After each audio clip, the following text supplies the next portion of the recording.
reason most of the people are here are for the presentation. We have the Pokanoket historian, Strong Turtle. We're going to go up on stage and have a little discussion. After our discussion, we'll open up the floor to questions.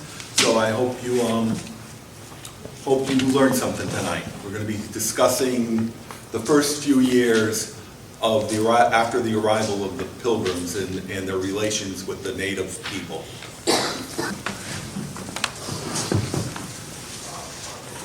Okay, so Strong Turtle, strength and wisdom, is that? Yes, in my people's language, or Algonquin, my name is Minukisu Mikenak, which means strong turtle, which in our culture has a connotation for strength and wisdom. And our people, when names are given to us, it's usually given with purpose, and it's a name that either describes who you are or what those who names you hope you grow into. And as you reach adulthood, if your mannerisms or personality changes, then that individual in our society has a right to change that name to fit them. So as we talk about Massasoit Osamequin, one connotation you have to know that Osamequin didn't change his name until the late 1620s, early 1630s, after a conflict he had with the Narragansetts, where he changed his name to Osamequin. Unfortunately, the English historians at the time always referred to him as Massasoit, so what was lost to history is what his name was before that time. But we do know that he changed his name to Osamequin, so you do see that with our people and other cultures in southern New England, that indigenous people may, from time to time, or even if you want to do your own research as a historian, you see different inscriptions of indigenous names because they had this opportunity to change. Or we talk about their English names as well. Like we talk about Massasoit's children, he wanted to have English names for his sons, which him not knowing the culture of England, it was not known to him that he got Greek names for his sons. Alexander for his son Wonsutta, and then Philip, after Philip of Macedon, for his son Paul Metacomit. And I'm sorry, I'm already going back and forth. This is just the introduction. I'm mindful of everyone's time. But please, continue. Oh, okay. So, as I understand it, before the Pilgrims arrived, there was European contact with the New England native people. What impact did that have upon the indigenous people? Oh yes, European contact has been recorded, especially in New England, for over a century. We have everyone from Giovanni Verrazzano, who came under, I believe, King Francis II, or anyway, one of the French monarchs who came, and he went into, if you follow his coast, he went into what is now known as Narragansett Bay, and we were a coastal people, so going right up by Barrington, Bristol, Warren, he commented how populated the place was. And those people he met were the Pokanoket people because we were a coastal people. We were not an inland nation, and so we were along the coast. So Verrazzano's voyages, the people he's describing, which he describes as healthy and wholesome and breathing with life, he was describing the Pokanoket people when he came here. And even going back to even further times of contemporary history, we talk about Captain John Smith, who was famous especially for what he did in reviving Jamestown Colony. Well, he came up here too for it, and he wrote about what he saw in southern New England.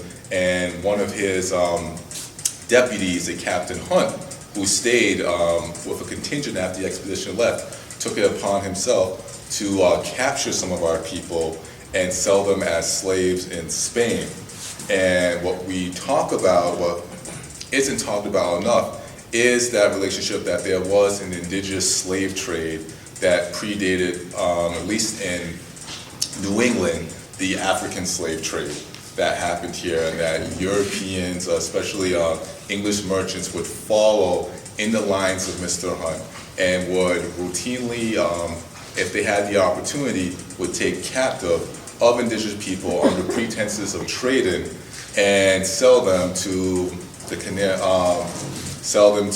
Cadiz in Spain or the Caribbean or the Canary Islands. In fact, this slave network that would develop in later generations was so extensive that there was actually a direct paper correspondence with the governor of Bermuda and later Governor Winslow during the King Philip's War.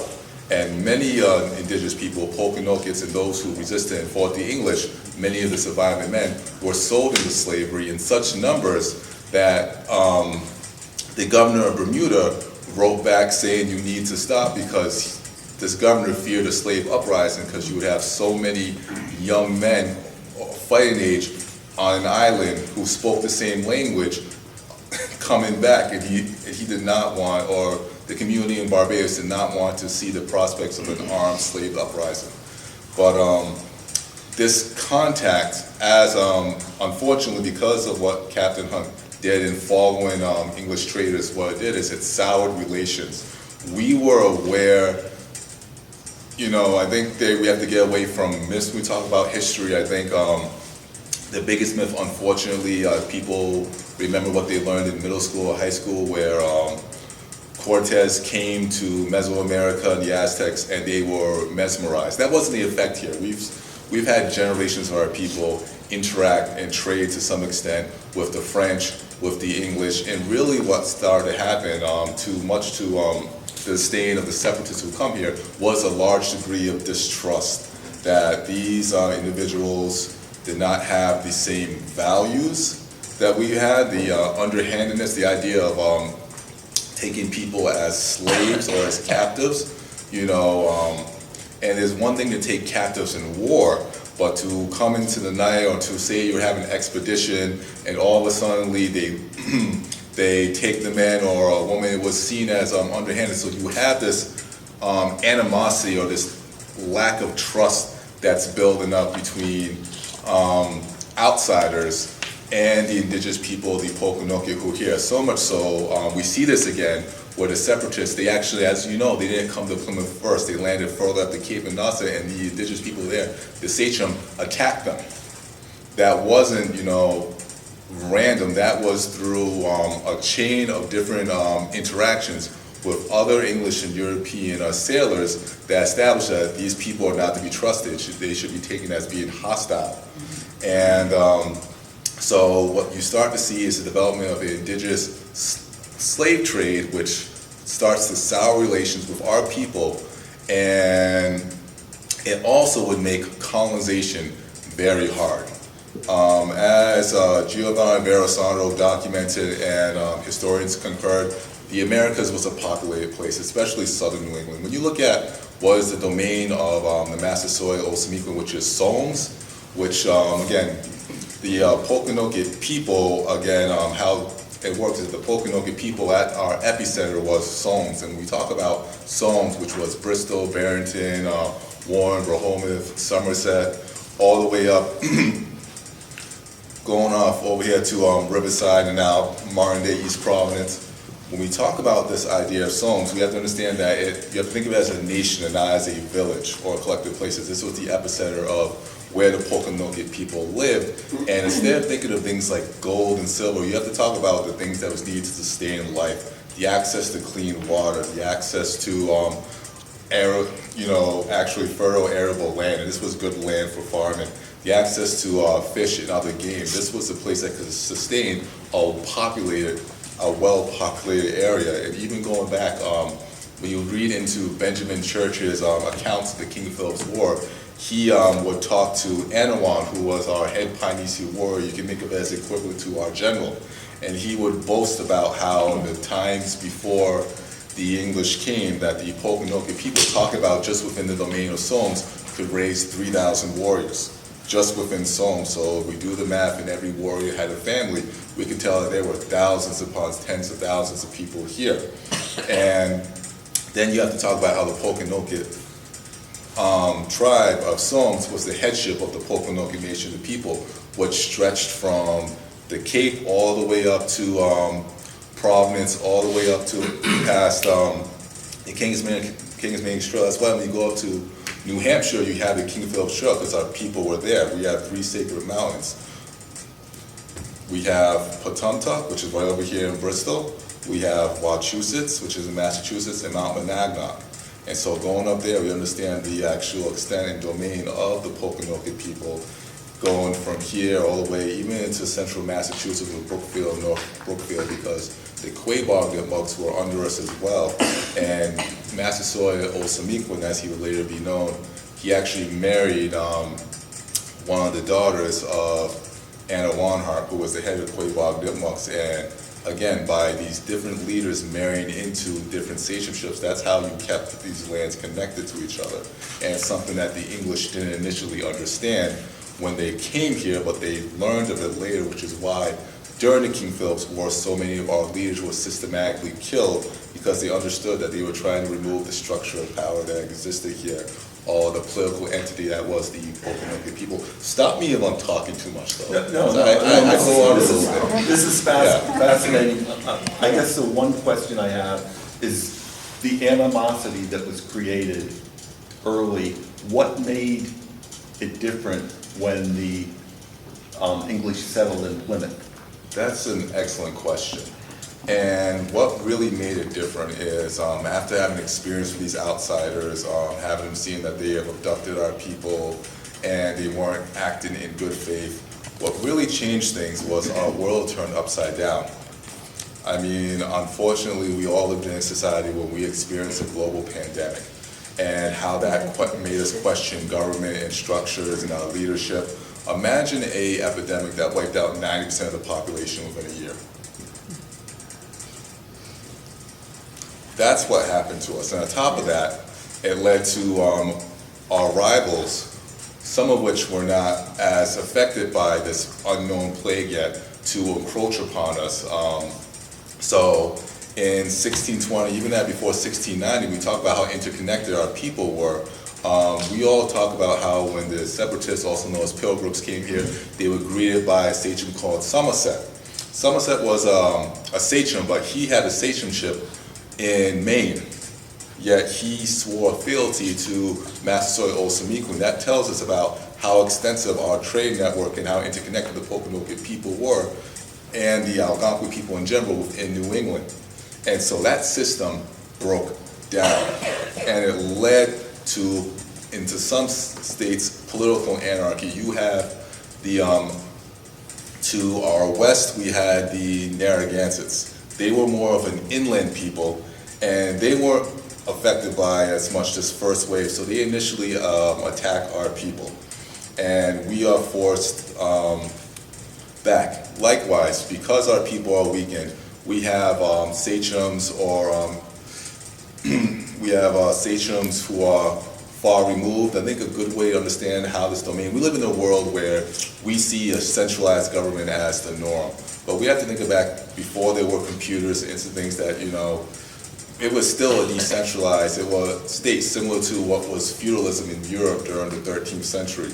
You had the Massasoit, which was our equivalent of king, and he would, and his word was law, but he would delegate power to these sachemships, who would become rebellious if they sensed weakness.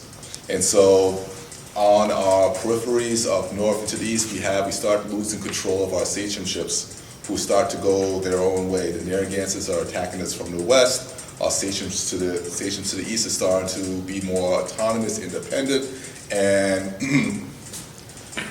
after that, and before that, we were also attacked or raided by Abenaki, Mi'kmaq people further up north, which was, again, we had multiple disasters, and now we have these newcomers arrive. And when Massasoit Osamequin heard about this, he was in a state of, it wasn't a good time for our people. We had to cede land over to our, at that time, our enemies, the Narragansetts. They had an upper hand on us, and that's never happened. At least Massasoit would say he always would boast that he had great personal success against them. And so to be in a situation like this was both humiliated, and that he would be in a state where even in our realm of Somes, he would say that he had no more than 300 warriors under him. And like I said, the earliest conversation went from 3,000 to 300. in around a year. And the entire coastline was depopulated. So when the separatists or the pilgrims actually came, yes, they were attacking Nassau up the coast, but when they came to Patuxent, it was gone. All that was there was bones. And that situation would play for continuous waves of eventually Puritan English settlements that would happen across the coast, that they would find deserted settlements with land that was already cultivated and used to agriculture on the coast. That was our people. And so it worked to their advantage. But our people were the weakened state, and we decided to make a deal.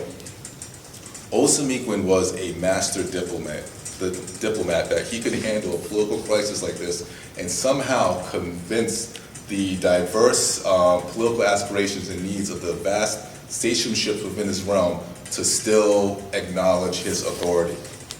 And he decided that he could somehow benefit or make an alliance with these newcomers who were technically on his land, but no one was there.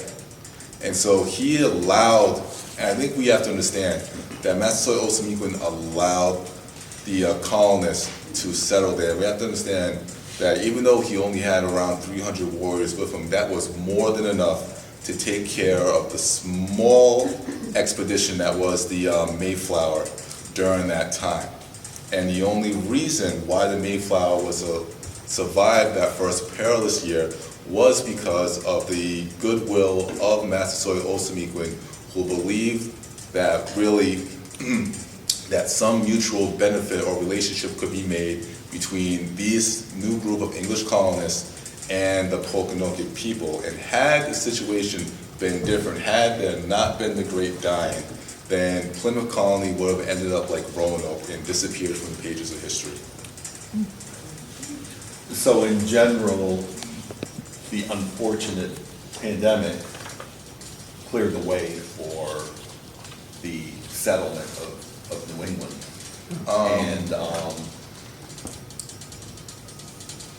Now, everybody, we're getting near Thanksgiving, everybody celebrates Thanksgiving. I think there's a lot of misunderstanding about what first Thanksgiving was like. Could you go into detail on that?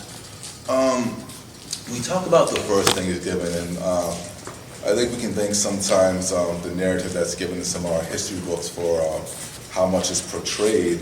And what we have, our people, we have Nokonos. We have, around 13 Nokonos for the 13 marks on the turtle shell. And even though today we don't celebrate all of them, we do have a harvest Nokono, which is really in October. And I think what's really more important, we talk about this idea of the first Thanksgiving, is again confronting myths and realities. When we talk about Thanksgiving, the reality is, were there probably meals shared between Osamequin or the Pokanokets and the separatists during that time? Absolutely. But it's not as significant as the treaties and deals that happened during that first year. And those treaties are what defines Plymouth Colony, or what Plymouth Colony would become, and to an extension what America would become, especially in New England, because when you, for example, in September 1621, the Instruments of Submission, when Massasoit Osamequin first was, he didn't just come there. Somerset, as I talked about previously, greeted the separatists, because again, this idea, we've been interacting with Europeans for over a century, so we had individuals amongst our people who knew English or French or a few other languages. And so Somerset didn't act on his own. He was in communication with the Massasoit, who had dominion over all this land, which is now southern Massachusetts going to the Cape, Barrington, Bristol, Warren, East Providence, going up to the Providence River, up north Massachusetts, and up towards New Hampshire. All this was under his domain. And when he comes and he heard about this, not only did he give the okay, but he also allowed or gave permission for what we know as Squanto to Squantum to come there, who was a survivor from that settlement of Patuxent.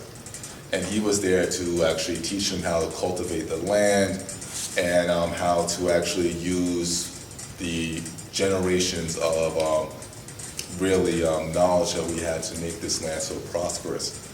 And when we talk about this idea of Old Semiquin, again, seeing he was a diplomat, believed that he made an alliance with the English, that the English would feed them. And these were, again, he could not have possibly envisioned that by allowing essentially these refugees to settle on this land, that would pave the way for thousands and tens of thousands of more to come in the next decade.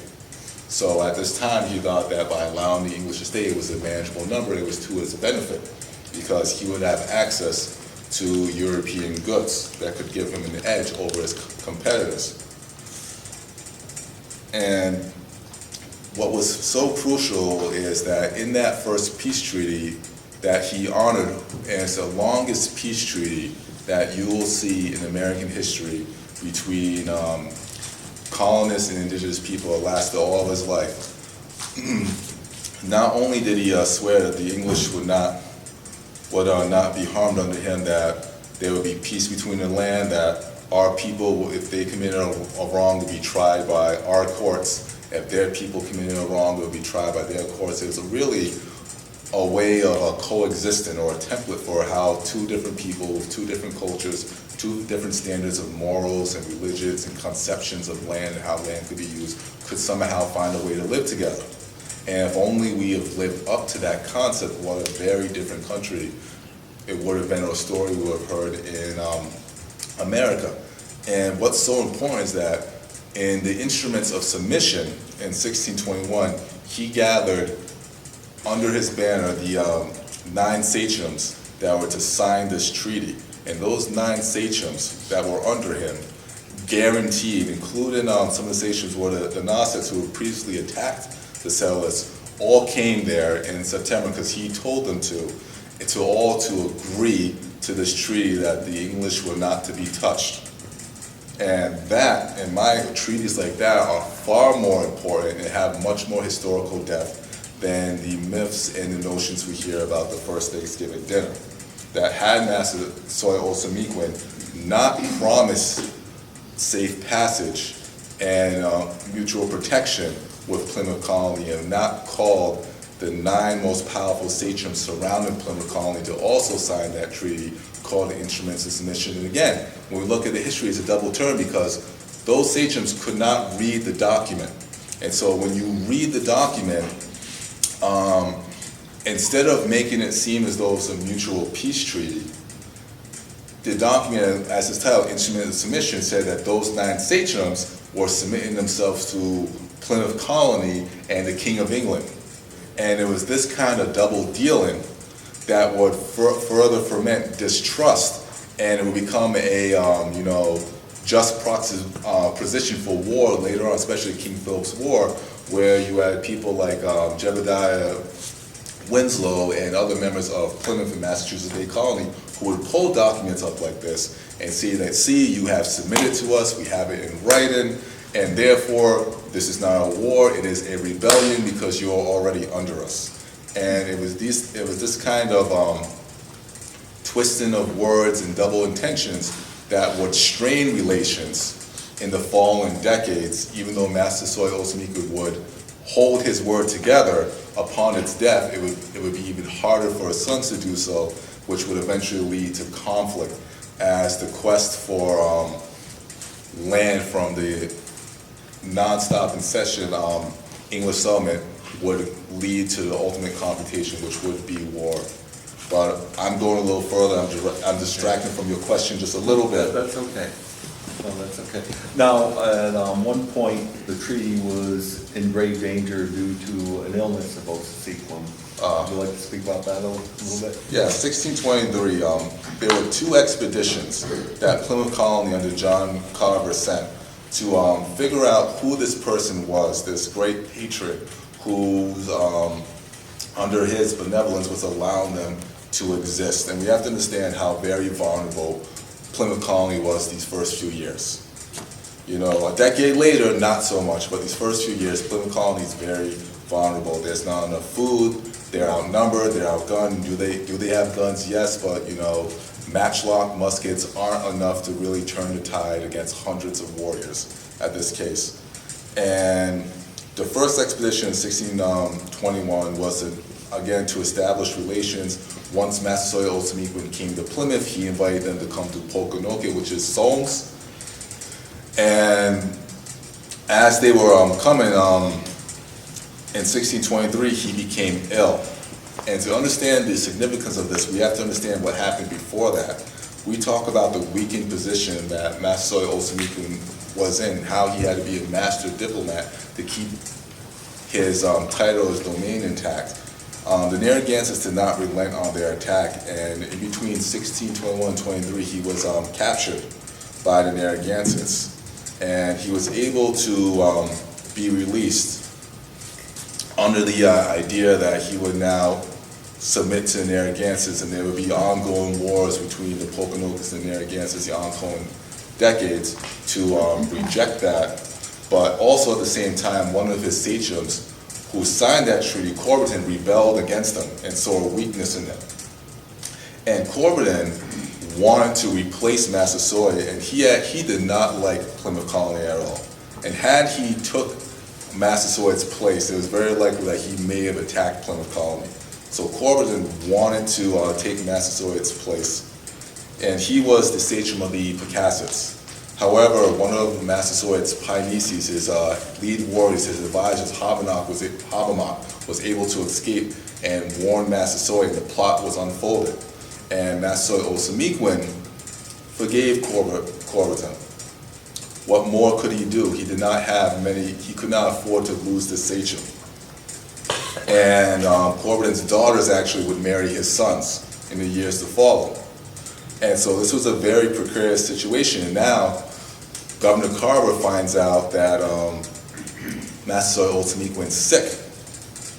The leader of the Pokanokets are sick. The one person who is preventing these other sachems from attacking Plymouth is now sick, dying, some say dead. So he sent Mr. Hopkins and Winslow down to Pokanoket, and they were able to find Pokanoket. We understand the extent of the Great Dying. If you read,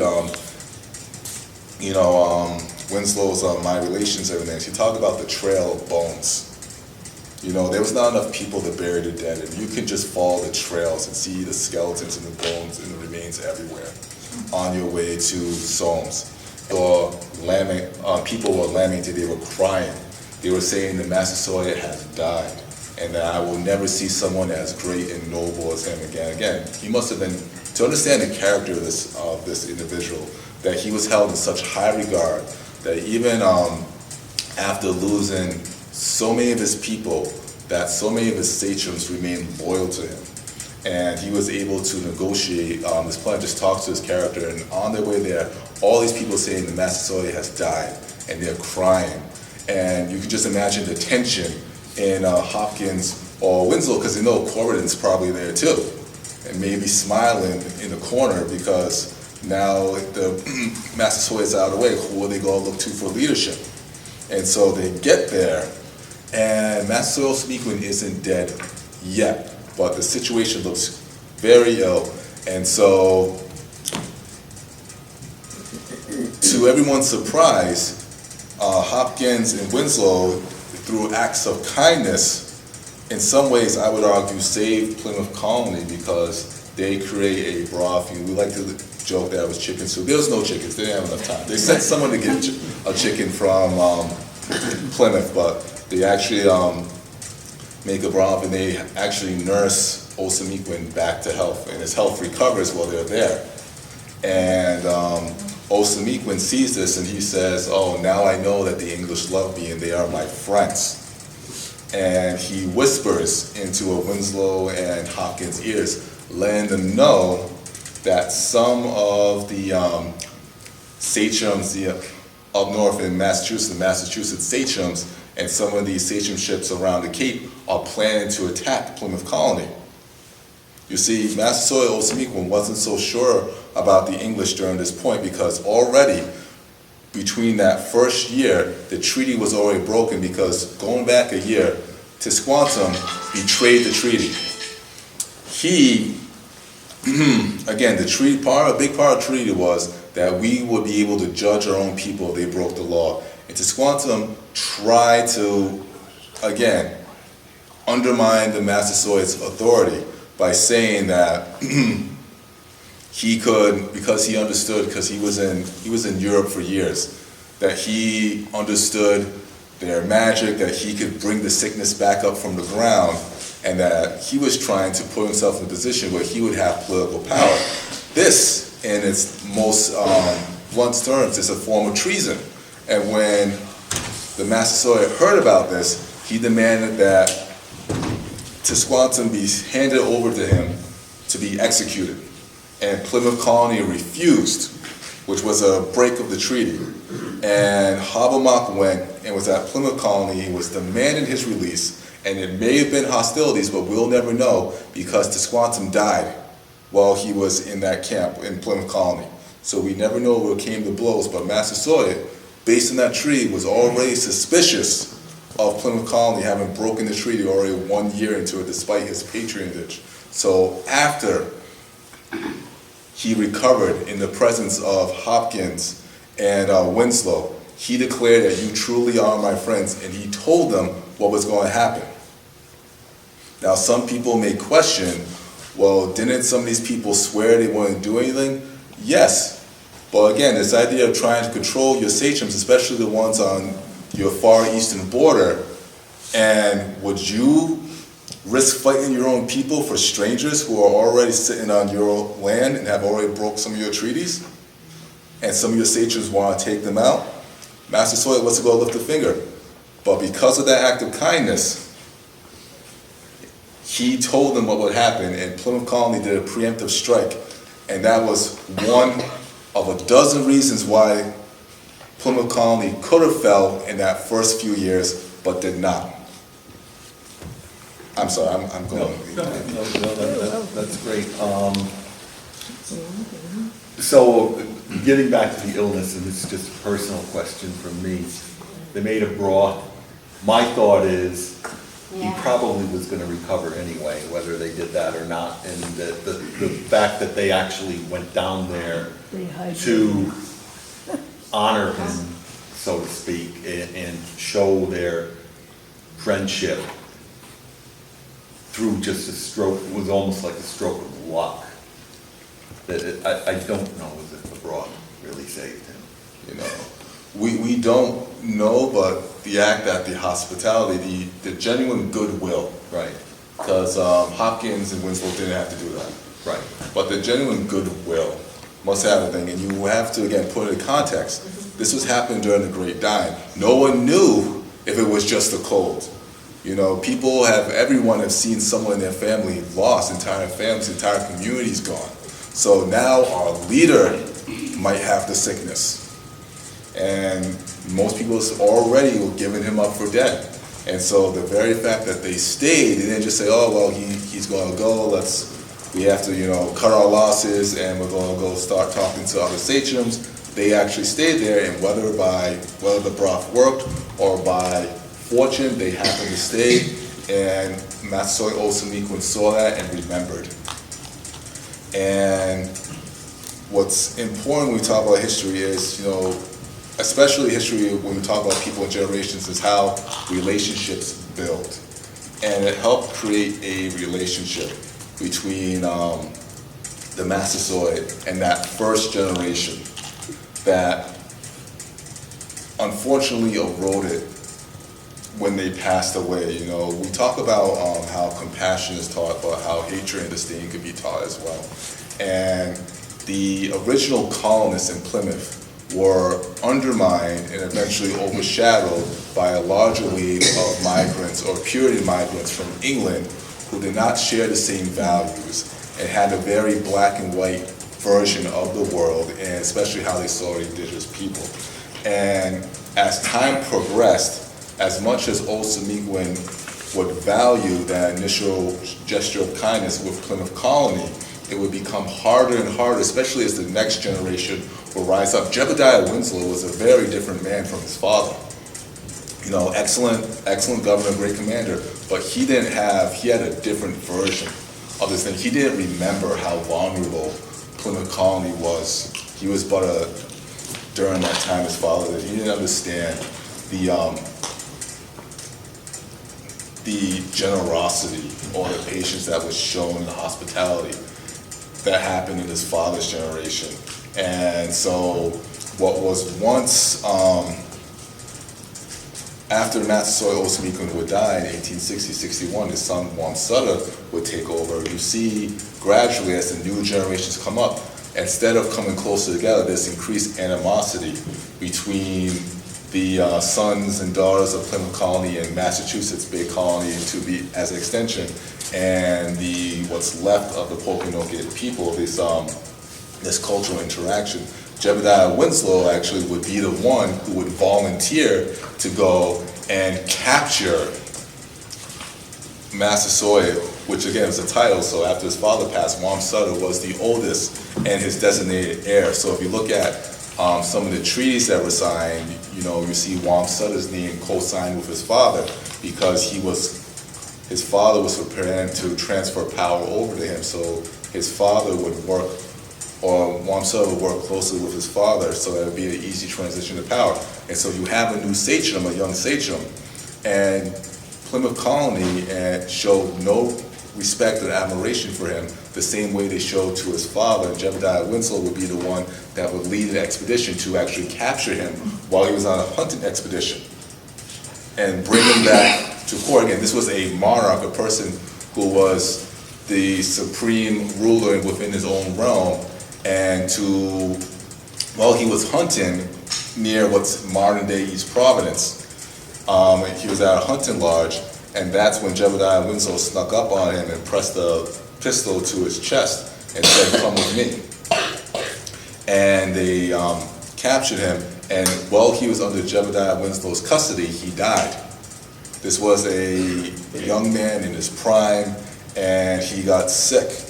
And so again, this idea of how sour the relationship and how quickly one generation can forget the acts of kindness or compassion or shared humanity that could have happened. And again, just going back how very differently it could have been, these little incidents, if that wasn't the case, because with the death, or well, in our people, the murder of Massasoit Wamsutta set the stage for the King Philip's War, because his younger brother, Pometacomet, would now become the sachem, and he now would come to his own conclusion in his hearts of hearts that his father's peace would not last, that this idea for coexistence, mutual respect would not be the same, because this generation, or this rising generation of English colonists, would never see them as equals, would never respect their land rights. They would always ask for more. They would always try to twist words around it, say one thing and then twist words around in a document. And so that would really put the path where he knew that confrontation would happen. And about a decade later, we had the King Philip's War, which would eventually run into the favor of the English. And those of our people who would fight were sold off as slaves. As I mentioned before, I talked about how many of our people served to Barbados, Bermuda, the Canary Islands, the Caribbean.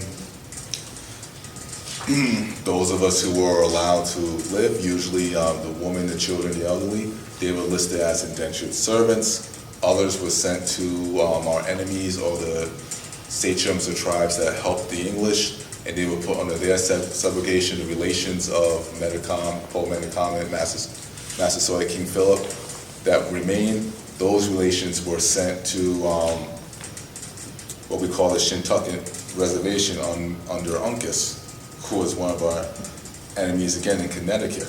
And so what we see is that the Pokanoket presence after King Philip's War was completely eradicated. The land was depopulated. The survivors were either sold into slavery, became indentured servants, or were scattered or sent to other tribes to be captives there, including Philip's own son and his wife, Utanabuski, who were sold and sent to Bermuda. They were going to kill his son, but there were two preachers in Jamestown, as we recall, who advocated on behalf of Philip's son not to kill him, and instead they sent him away to slavery in Bermuda.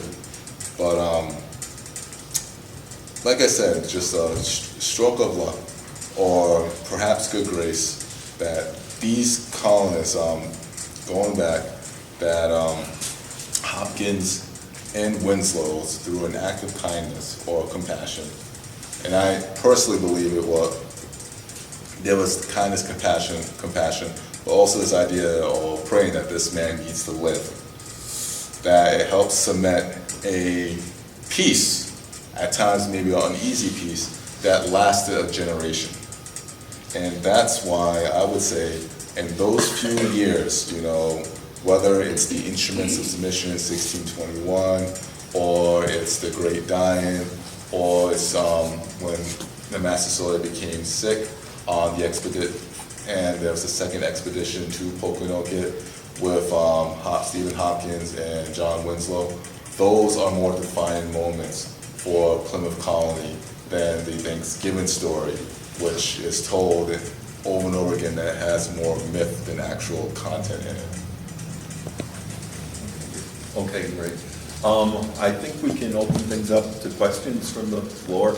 I probably have a couple, but anybody? I have one. Sure. Do we know what that great dying, what the sickness was? Do we have any idea? Was it smallpox? Was it flu There's speculation that it was symptoms? smallpox, but again, it's really just this idea that Eurasian pathogens that they were able to adapt to over the course of generations or centuries, we just had no adaptation to it, wherever it was.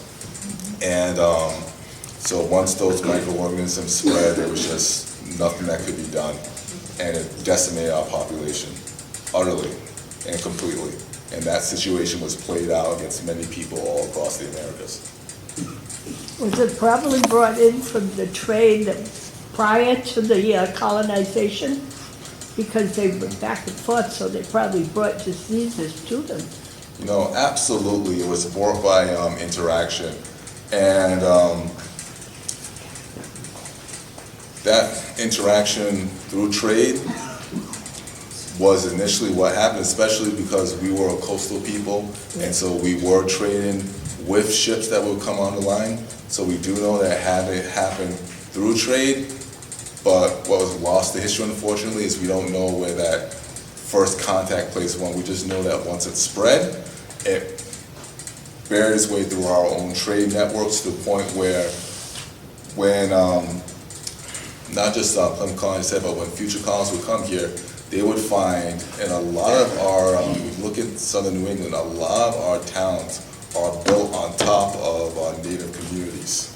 And that's intentional because a lot of these communities were already abandoned and the area was already clear, used to pastures. It was ideal for human population. So many of these settlements were built on top of indigenous land, and that's why, unfortunately, when we look for archaeological evidence of what these communities looked like and how they lived, it's hard to find, because not only were communities built on top of it, but because of the society at the time, English Puritans, there really wasn't an interest in indigenous culture, and a lot of what we would call artifacts today or examples of building was just discarded or thrown away over the course of generations.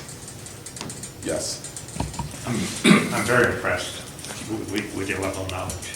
I'm curious, is it something that was passed down generationally, or was it something you made it your mission to learn about your history going all the way back? That's a very good question. We are who we say we are. I remember as a lot of these stories I hear as a kid, and we have to understand, I think us, in the United States and, the West in general, we put a lot of merit in written history, but we also have to think about the idea of the importance of oral traditions and how, and especially going back generations, the idea of the lie, and how, while sometimes we can be more loose with our words today, that wasn't the case. Some would argue generations, but especially hundreds of years ago, when someone would say, "My word is my bond," that's very true. And I remember as a kid, my grandfather would tell this, and he would ask a story saying, and he would ask his mother when she was telling the story to him, you know, and he asked, "How do I know all these things are true?" And she got over and looked at him, and she said, "Do you think I would lie to you? Do you think that my parents would lie to me and their parents to them?" And our story, it's not a happy story. I mean, I was being very shorthand about, you know, in the Shintucket Reservation, where our old men were being killed and our women were being raped, and the societal drama of our children who weren't allowed to speak their language, who were taught to be ashamed that they were indigenous. And here's the thing, even about when we talk about the praying Indian communities, that even the indigenous people who adopted European customs and wore European clothes and became members of the Anglican Church or whatever was brought up by John Eliot, they were still ostracized. They could never integrate into the society. So it's always this shame that no matter what you did, you were still an Indian, you were still a savage, you weren't good enough. And the idea that the Pocono people, we couldn't even say who we are. People were scared of saying who they were. They feared physical violence for their children. And so some people wouldn't even tell their children who they were out of fear, or it would be whispered. And so that's just part of the oral history, but what's so important about the Pocono history is that at core, you always, you know, I teach history, I'm a history teacher. I'm a storyteller by nature, but a teacher by profession. And I always talk about the importance of cross-examining or corroborating sources. And our story, our oral history, matches so well with documentation, primary sources from European colonists. And it's important when we look at this, and not to discard it, because when we look at those first few generations, when the English came here and they took account of who the leaders were and what the territories were, they didn't have the notion that they were going to become the hegemon of the Americas yet. It was a survival thing, and when you're for survival, you don't want to mess up names, you want to know whose territory you're in, you want to know who the people are and get a sense of the numbers. And so when you look at this, like Daniel Gookin, who lived during both the King Philip's War and was around during Plymouth Colony. He writes 2 history books about the history of New England, and he talks about the Pocono people, their domain, how many people were there. And so just right there, we have primary sources that the Pocono people here, and this is where we live, in these world domains, and it matches our people's history. When you talk about when you go to John Eliot or Winslow, you say, we're going to Poconoket, and this is our place. And so when you look at those first few generations of settlers that were here, and you read their accounts match our story, and it corroborates with it. And it wasn't until later generations that you hear this name Wampanoag. In fact, you'll hear the name Wampanoag into the King Philip's War. So from 1620 to 1674, the word Wampanoag is never really used. It means Easterner. It's like saying someone's Northman. It had no political or social economic real connotation. And people started using Wampanoag as a way to designate the people who were fighting in the so-called rebellion against the English in King Philip's War. I say rebellion loosely if you remember that treaty of instruments of submission that was written in 1621. So even going further back, we were contacted by, this was going back decades, way before I was born, by members of Brown University, a woman doing research at the Heffernan Reference Museum, and she was looking through archives, and she found our history. And what she found matched the same stories that my grandfather's mother told him all these years. And so when we talk about the Pocono people and realize they're dysphoria, it's like we're hiding in plain sight, because our history was marginalized. It didn't really matter. You know, we can say for the first half of our history, after the King Philip's War, we were a footnote. You know, history is written by the victors, and then our culture was you can't, when you're trying to survive and exist in society that doesn't acknowledge your heritage, you know, it's hard to keep that cultural distinction alive. And so many indigenous people, I mean, we can go back, I mean, do you know that George Washington's bodyguard was Pokanoket? No. Simeon Simons was his name. And he was in, there's a picture of him in Griswold, Connecticut. I talked about the Shintucket Reservation. Well, our people eventually, a generation later, left the Shintucket Reservation and settled down in Griswold, Connecticut. And they were known as Shintucket Indians. And one of those people, his name goes by name was Simeon Simons. He's a Continental soldier. And again, there's a record in the Sons and Daughters of Revolution. You know, we still have a copy of his pension. You know, he would say that he comes from that bloodline. Again, and when George Washington asked him, he said, you know, I come from a bloodline of broken house.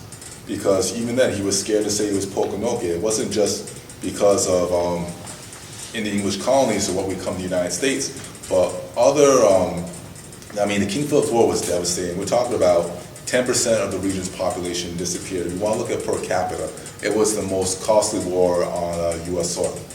You want to talk about like how bad it was, and it wasn't just the Pokanokets, it was the Narragansetts. You have the Massachusetts tribe, and it's a shame that, you know, the state of Massachusetts still doesn't recognize them.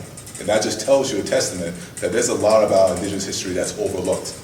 You know, that a lot of our stories aren't recognized when you look at this. So you have Simeon Simons, who was Pokanoket, and he talked about his broken line.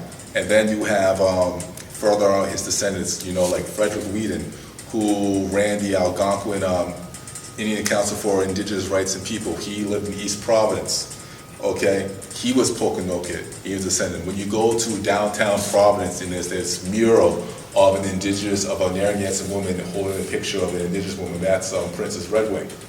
All right, and what people don't understand, she always wrote that she's of the Seven Crescents, or the House of Seven Crescents, in the signature. That's our emblem, the Star and Seven Crescents. That's the Pokanoket people, because her father was Narragansett, but her mother was Pokanoket. And she was the first indigenous person to speak at the UN. Right, and you know, and with her, you know, going back, like she would do plays and scripts, not just for Narragansett Times. She was an advocate for indigenous people. But my great-grandparents actually, were in her play, you know, because they were her cousins. And when you talk about how, you know, ran out of history, my grandfather, when he went to Fall River to get a copy of his mother and father's marriage certificate, he had the original, but he wanted a copy. When he got the copy, you know, they said they were colored or something. He's like, what is this? You know, because he looked at it and says they're Indian. They had American Indian. He had the original. And he showed them this, and he's like, let me look at this. And they looked at it, and it's like, oh, okay, can I see that? It's like, no.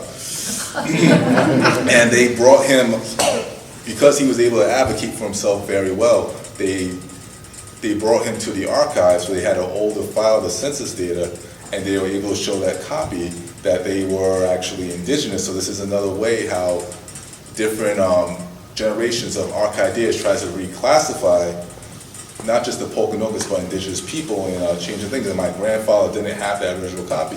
He wouldn't be able to say anything. He kept the copy, of course, the original, but he took the copy they made as well.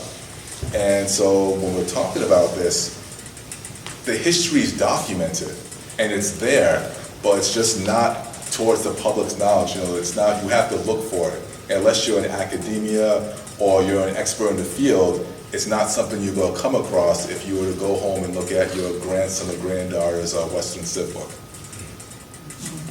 Interesting. Yes. Do you have oral traditions of place names that, so we could know when we walk around what the true name was before we called it, you know, Maple Street? I mean, to an extent, yes. I don't know how specific you're going to go. Like right now, we're in Somes. All this is still Somes. So Somes was the epicenter. It was the nexus of the Pokanoket people. All right.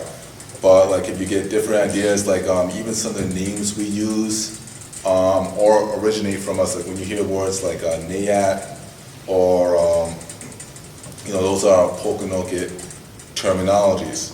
But that's why, like, when you look at some of these names we have, or we're looking at different ideas, we have to think about where some of these names come from. And again, this notion of just hiding in plain sight, how there's so much history in our towns, in our communities that have been overlooked,